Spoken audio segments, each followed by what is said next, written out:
guys, Hi. Baby and the Berg here. Welcome. Welcome. I'm Heidi, I'm Heather. and we are two sisters from Pittsburgh. And today Heather is doing a story time, and she's going to tell you a little bit about herself. Yeah. More so about my kids. I've mentioned that I'm a mom of two, which I am. I have two beautiful boys, and I just want to start this off by saying that if you are sensitive to certain issues, or you could be triggered because you've experienced A something loss. similar, a loss, please click out right now. Don't watch this.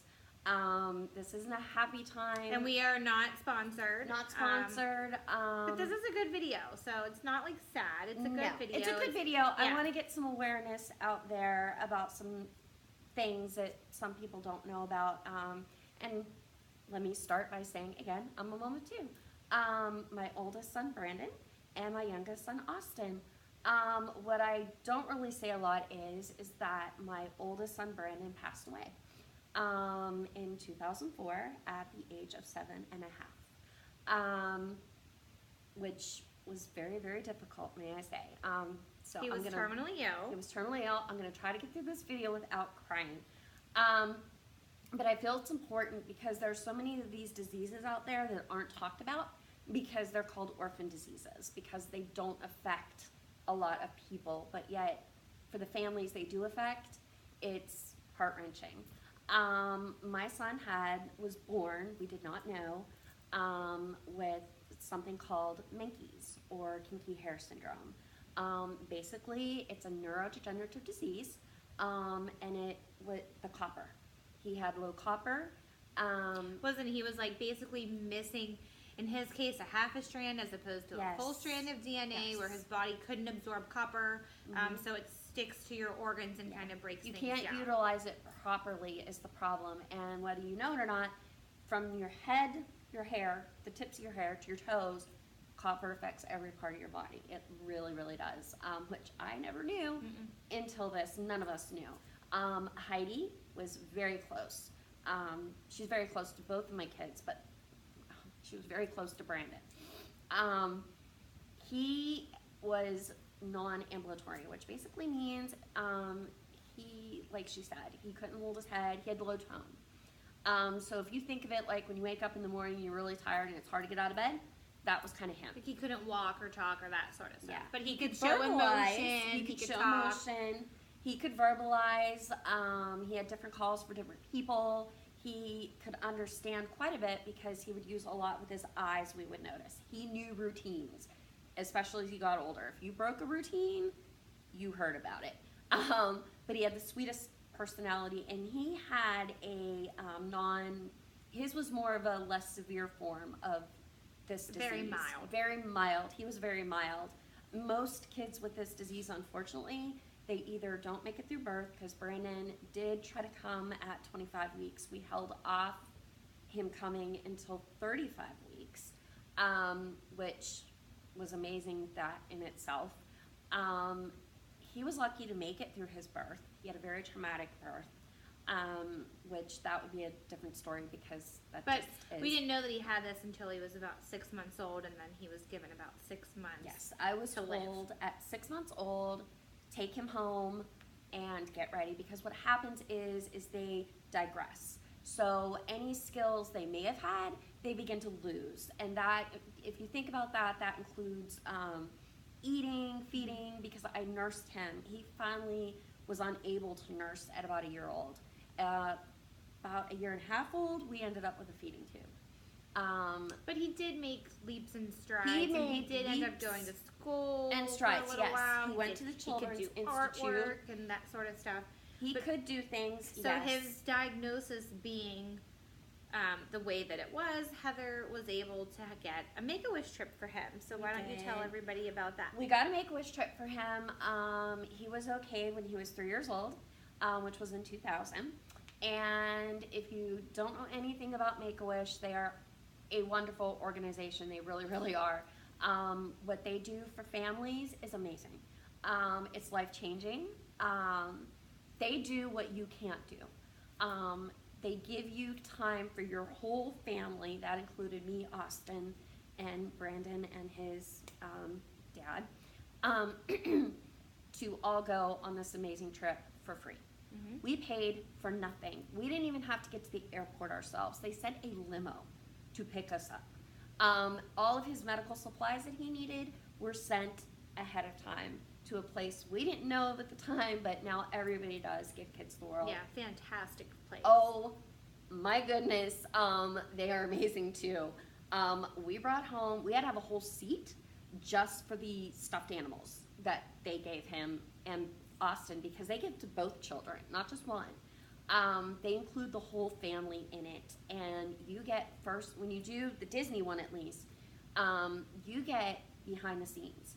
You get VIP ahead of the game. You know, you don't wait in lines, which is nice because really a lot of times these kids can't handle that type of thing.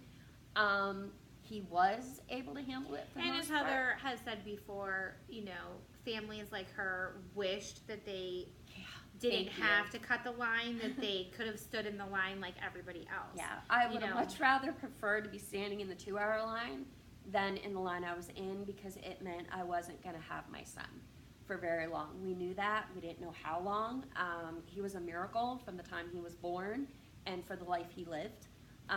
He led a very active life because we made sure that he did not know anything was wrong with him and that he could do everything he could possibly do. And there were a lot of things that we would make so that he could do it. You know, we found ways that he could do things. Well, and like this trip, you know, he like Heather couldn't provide him with that because Oh, they gosh, were no. so in deep with providing, you know, his Yeah. home life. Yeah. And like they Two provided you babies. with gift cards and they paid Gift for cards, your they food. paid for everything. They paid for everything. They even gave us a video camera, cameras to take pictures. They had certain things arranged. I'm telling you, this week the whole week was jam-packed. But they went at your pace at the same time. Like if there was a park that we felt he wouldn't really benefit from, like Animal Kingdom, we could do an extra day at Walt Disney World, which was nice. So they really did adjust it to the family. And I will tell you that everybody that we encountered, for the most part, as far as employees and stuff and volunteers, because they have a lot of volunteers that do this, from the people waiting at the airport to pick you up, to the people who walk you through the airport. We got bumped to first class on our way back, which was awesome. And when we weren't in first class on the way there, we were the first to board and the first to get off, which, again, amazing. Which all that costs money, you guys. So. It costs money, and we picked Disney. A lot of people ask, why'd you pick Disney? Well, Brandon, he related to Disney. He responded to Disney. He loved Tigger. And so we knew that that would be the place that could give him the stimulation he needed. And it did, let me tell you. And his little brother. All of us. And there were times that we laughed, and there were times that I cried. And, you know, the Disney employees were taking me off to the side. I had watched other travelers crying because they were witnessing this. And I'd like to think that we touched lives. And I personally have been to Disney 1,000,001 times, and when I've witnessed it, it is very emotional and touching. It's emotional. And again, these families, they don't want to be in that position. They don't. But So be nice. be nice. Most people are. I did encounter a few that I kind of had to have words with because couldn't help it as a mom. But Disney, they were wonderful. And then Give Kids the World also gave us transportation to and from Disney. So we didn't even have to worry about that. It was like, oh, okay, this is cool. And Give Kids the World, we stayed in a house. Beautiful. I mean, washer, dryer, bedrooms, you know, everything, kitchen. Accessible, very accessible. Accessible bathrooms that we could bathe our son in and take care of him. And it was just absolute, that place in Because that's and something itself. that people probably don't think about. No. Is like when you go on vacation with someone that's handicapped like that, it's hard to do bathing. It is. Like you can't go to Holiday Inn, and you know that's why a lot of No. people probably don't do it because Yeah. it is hard. Plus, they had sent all of his supplies that he needed ahead of us. They were already there. We didn't have to worry about any of that, which was amazing. I cried when I got there. I actually did. And they not only paid attention to Brandon, but they paid attention to his little brother because this affects the whole family. When you have a child that's sick or has health issues or whatever the case may be, it affects the whole family. It really does. And, you know, Austin was used to going into hospitals and such from a very young age, baby. But Make-A-Wish, you know, I can't say enough about that organization. I can't. Walt Disney World, you know, Disney MGM, Universal Studios we got to go see. It's not MGM anymore. It's Hollywood okay. Studios. Sorry, it was Disney MGM then. We got to go to Universal Studios. Some of the rides he could ride, which was really cool. Now I will say they have really built the new rides that they can be wheeled right on. There's a lot, like they've really made a lot of the stuff really handicap accessible that I've noticed recently, that so more people can experience. And I will tell you, the characters, if we wanted to meet a character, we got to meet a character. And they actually at one point pulled us out. You get to go to the head of the line. And we were seeing Chippendale, and we were standing in this one area, and the attendant that was with Chippendale said to us, why don't you go stand over by that little shrub? And so we did. What we didn't realize was behind that little shrub there was a door. And she came over, the attendant, very, very nice, and said, I've arranged for something that's a once in a lifetime. Be prepared, there will be people stopping and taking pictures of you and your family, which they did. Didn't mind. They brought out all of the Disney characters from that parade to stand around us and let us meet all of them. That was Beauty and the Beast. I mean, all of them. It was amazing. I cannot tell you, we felt like little superstars because people were just stopping in awe because you don't see that. And if there was a Disney character we wanted to see, they arranged it that we got to see it. Cinderella, yeah, we met her. Tigger spent extra time with Brandon. That's where I lost it, and I started crying, and they had to take me away. But there were other people crying too. It really did affect the people that were watching it live because he really, really enjoyed it, and that was the whole point. It was for Brandon to get to do something once in a lifetime. He loved the flight. He loved being there. He loved it all. So did his little brother. It was amazing. So when you see Make-A-Wish and they're asking for donations, it costs a lot of money to do what they do. And there's a lot of families that are affected by illness. So many. And Make-A-Wish doesn't just do Walt Disney World. They do Give Kids the World. They do, they have athletes. There's so much things involved. They do a lot. So I guess what Heather's trying to say is if you come across something and you can donate even just $1 or whatever. Or if you see a Make-A-Wish family somewhere, please treat them with utmost kindness because believe me, they don't want to be in that position that they're in because that means their child is either terminally ill or very, very sick. And because that's the only way you're granted a Make-A-Wish. Nobody wants to be in a Make-A-Wish family, to be quite honest with you. But if you have to be, I'm telling you, it changes your life. It really does. It shows you kindness.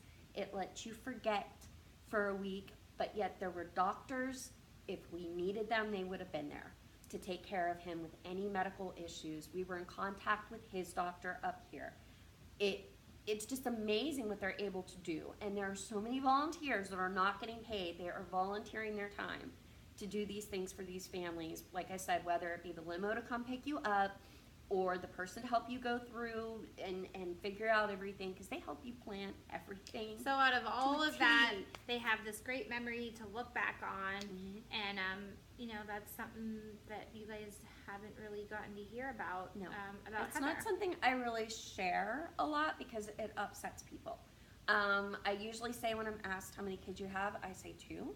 And I usually pre-warn them and say, you may not understand what I'm about to say, or you may, but I have one who's an angel in heaven, and I have my son here, because that's still my son. So there's that, I think, compassion and understanding that we need to have that most people have, but some don't. So I'm hoping this video touches somebody somewhere. If you know of a family that could benefit from Make-A-Wish, even if it's to come put a jacuzzi in their backyard for their, child or whatever it may be, please, please, please nominate them. Or if you can, I know Macy's does all you have to do is write a Christmas list. Yeah, And and they drop it donate. in a mailbox. Yeah, or Facebook is put the ears around your thing right now, and they're donating. There are so many ways to donate without donating. Yeah. And I'm not, again, saying that you have to donate to them if you don't want to, but it is an idea for you. So especially this time of year, this holiday season, Yeah. and You if, could help create a memory. if this touched you or you can relate to it, give us a comment.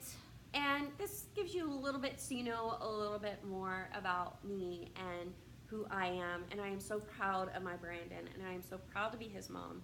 I would do it all over again, even knowing the outcome. Of course, I'd like it to be different, but I would do it all over again because such a blessing to the whole family. And he beat so many odds. That's the other thing I want to tell families. Please just remember, whoever you may believe in, we believe in God, is in control. And please don't ever give up hope, because Brandon was only given around 6 months to live. And he lived 7.5 happy years through many surgeries. He made it, and he touched all of our lives. He really, really did, in a good way. There are a lot of sad times and hard times, but there are a lot of good times too. And I just kind of wanted to share about my Brandon and get his name out into the world because he was here. Yeah, He and made you a might have a difference. similar story and you can relate to it, because there is a lot of these Orphan illnesses diseases, that yes. don't touch millions of people, Yeah. but they And they're hard to diagnose. Brandon, we were lucky. Everything was in the cards for us lined up, it seemed, because Brandon, we were very lucky that at Children's Hospital there happened to be an expert in Menkes. And that's very rare. which every doctor, as a mom of 3 I've ever come in contact with, I have to explain to them what it She has is, to because explain. literally nobody knows. Nobody knows. Because we all had to have our kids tested. Yes, to make sure, because it can be genetic. Not always. In our case, unfortunately, it was genetic. Austin himself had a 90% chance, being that he was the second baby. He came out fine. So, it's just, So you never know. you never know, but don't ever give up hope. And please don't, just have empathy and understanding. Be nice. Be nice. And if you see a family, even just a smile, really, it makes a big difference. And it makes it like we're not being ostracized by you looking the other way. Because that is not a good feeling. We want our kids to be seen. So I hope this touched somebody. I hope I didn't upset anybody. And I hope maybe I brought some awareness to a couple different things. And again, Make-A-Wish, they are awesome.